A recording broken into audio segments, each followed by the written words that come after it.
I'm very privileged to have been invited by the organizers, and thank you very much for the Academy to inviting United Nations Alliance Associations to attend and to contribute to your conversation. I wish to introduce UNOC. I wish to inform you about its mission, about its values, and what exactly we do practically with faith-based organizations, with religious leaders and faith leaders. I don't know how many of you heard about United Nations Alliance of Civilizations. By sheer raise of hand, can anyone tell? Fantastic, thank you very much. And I'm sure by end of my short introductory remarks, all of you will know. We are a special initiative of the United Nations Secretary General, which was launched in 2005 and co-sponsored by the governments of Spain and Turkey. And we've been launched in the aftermath of the terrorist attack of 2001, 2004, when the world witnessed horrific terroristic attacks. And there was a crisis and the global need to respond to address the root causes of those attacks and to provide a solution. Following the assessment and the practical recommendations which were put forth by the experts, the initiative has been established, and the mission was phrased as follows: to improve understanding and cooperation among nations and peoples, and to reduce polarization on local and global levels. We are guided by the principles of the United Nations Charter, as well as by the Universal Declaration of Human Rights, and also by the priorities of the United Nations Secretary General. And in the UN system, we like to call ourselves as the soft tool for prevention of conflicts and to contribute to peace and security agenda of United Nations. The mission, as in previous speakers were saying, is more than ever relevant, because we observe the trends of growing hate speech, xenophobia, anti-Semitism, Islamophobia, and we have to produce a response, very practical, very concrete, on various levels. We observe that religious and ethnic minorities are among the world's most vulnerable groups, especially in zones of conflict, and they face a lot of discrimination and threats in various forms, including violent extremism attacks or exclusionary policies of the governments. As the High Representative for UNOC, Mr. Moratinos, recently said, the problem is not the faith. The problem is those who manipulate the faithful, and therefore we need to address this through our tool. The tool is intercultural and interreligious dialogue. And we call for peace, we call for respect and mutual understanding, all those values which are very much aligned with all religions of the world, you name it.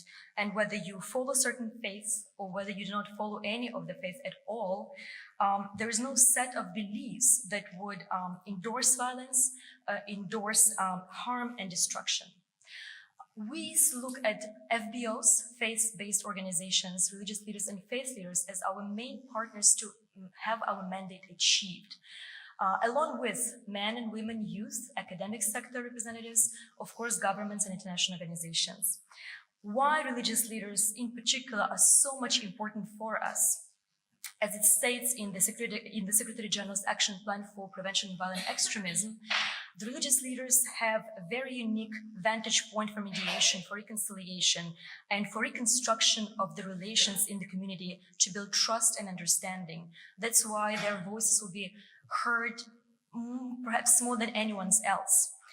How do we work with them? How do we work with the religious leaders and FBOs? We have 3 levels of engagement. We have advocacy, we have knowledge sharing, and we have programming, which we manage directly. When it comes to advocacy, since 2013, we have organized more than 30 events on the global scale where we would put together religious leaders and FBOs of leading faith, as well as the policymakers on the global scale. I will not tell you all of those events. However, it would be important for you to know that in 2015, we have convened with President of General Assembly, with the Secretary General of United Nations, the high-level panel in the GA on promoting tolerance and reconciliation, fostering peaceful, inclusive societies, on countering violent extremism, results of which have informed the SG's action plan for PVE. Secondly, 1 year later, we have, with Spanish government, convened a summit for religious leaders for peace in the Middle East. The religious leaders representing Judaism, Islam, and Christianity got together and they drafted and adopted the Alicante Declaration. Allow me to quote, please. In the declaration, they recognize the wholeness of the land of all three religions, and they have called for the cessation of incitement, misrepresentation, and distortion of the image of the other and of the neighbor. End of quote. According to the declaration, they also committed to establish a standing committee which would work to implement the principles of the Alicante Declaration. 1 year later, in 2017, we have convened religious leaders and asked them, what have you done after the Alicante Declaration adoption? And can you please exchange your views and your perspectives and your commitments moving forward in presence of the Secretary General, who was present and participated in that panel in New York. Finally, last year, in April 2018, we have, together with the Permanent Mission of Kazakhstan to the UN, convened the Security Council Area Formula meeting on the topic Religious Leaders for a Safer World. When it comes to our programs, our concrete works which we do from New York globally, first of all, under the Fellowship Program, Young Peace Builders Program, under Youth Solidarity Fund and Peace App, we bring together young men and women from various diverse cultural and religious backgrounds to meet, discuss, and join together to do common projects that would allow them to accept the differences and recognize that despite their religious differences, they can share common humanity and make their world a better place to live. Secondly, we also give awards under Intercultural Innovation Award, which is the partnership with BMW Group. We empower civil society organizations which have outstanding work and provide examples how religious minorities can be integrated in the society, therefore preventing marginalization and exclusion. Finally, we have a Spread No Hate initiative, where we counter hate speech through, against cultural, religious, and ethnic minorities. What is important to note before I talk about knowledge sharing is that prior to 2010, as far as the UN has been concerned, programs and agencies, there were very sporadic engagements of the religious leaders and faith-based organizations in its work, no matter which sector. However, since 2010, UNOC and a few other agencies joined the so-called United Nations Interagency Task Force on Religion and Development. Today, after a decade of its work, we have up to 20 programs and agencies on the one hand, and more than 50 leading FBOs working together to address UN global causes, primarily in human rights, development, and peace and security, which is, I believe, quite an exemplary trend. And we believe that it's very important that we continue doing this work in the task force. I don't know how many of you have learned already, but last year, in September 2018, noteworthy development took place. The Faith Advisory Council to the UN Interagency Task Force on Religion has been established and announced as such. And it represents currently over 30 representatives of FBOs, representing diverse religious traditions, thematic competencies, and regional diversity. And the Council is determined to make sure that they provide ongoing counsel, ongoing expertise to the UN across all the sectors where UN is working. Finally, many FBOs also actually contribute to the work of the United Nations Security Council. What is coming next in our program of work, and what do we try to achieve? Last year, in the Forum of UNOC in November, which we convened in New York in the headquarters, we had convened a panel on the role and responsibility of religious leaders and faith-based organizations. There were a number of very important recommendations drawn to the UN, to the governments, as well as to practitioners as such in the world, which I would like to let you know about them. Specifically, they were asking for practical skills-based trainings on mediation, ICTs. This is where the smart citizen concept is really key, as well as social media to offer to religious leaders to expand their reach to the younger demographics, which apparently there is a gap with younger demographics.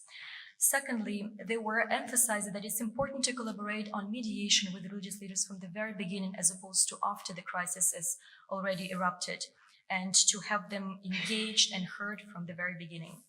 They were also saying that more teachings that encourage children to develop tolerant views are important and should be offered through the governmental work. And also they were saying that young religious leaders are untapped potential and must be given much more attention by the UN, and we should invite them more to attend policy and practical discussions. So with all of those recommendations in mind, we'll look into the following priorities and concrete things to do. Number one, we will aim to help young religious leaders to identify signs of radicalization in local communities and develop a program for this. Number two, we're going to work with governments to have our religious leaders increased, like Mr. Baruko was saying, and we will provide the national authorities expertise to develop curricula that would include understanding of and respect for plurality of religions, cultures, and societies. Finally, we'll look into designing of the very unique capacity building training, which would include, on the one hand, young representatives of faith-based organizations, on the other hand, journalism students, reporters, and social media practitioners. When it comes to young reporters, they would train young religious leaders how to use social media, ICT, and how to make storytelling techniques useful for them when they speak to their community and especially young people. On the other hand, young religious leaders will inform the media practitioners how to cover the stories, how to cover events where the religious component is present to make voices of moderation heard in a greater way. We hope to create a glossary on interfaith dialogue for media practitioners and a set of recommendations and best practices on how to cover the events related to the religion. In conclusion, I would like to reiterate the invitation of UNOC that we always would like to learn from the practitioners, from the academic sector, from research centers, what is the latest trend, what are the latest findings, what are your observations, which we, UNOC, United Nations in broad terms, should be aware of, so that we inform our programming and our policy work, advocacy in the UN, and make much more effective and much more needed impact on the ground. Thank you very much, and I look forward sincerely to participate in your conference and hear more from you about those learnings and trends. Thank you. Thank you.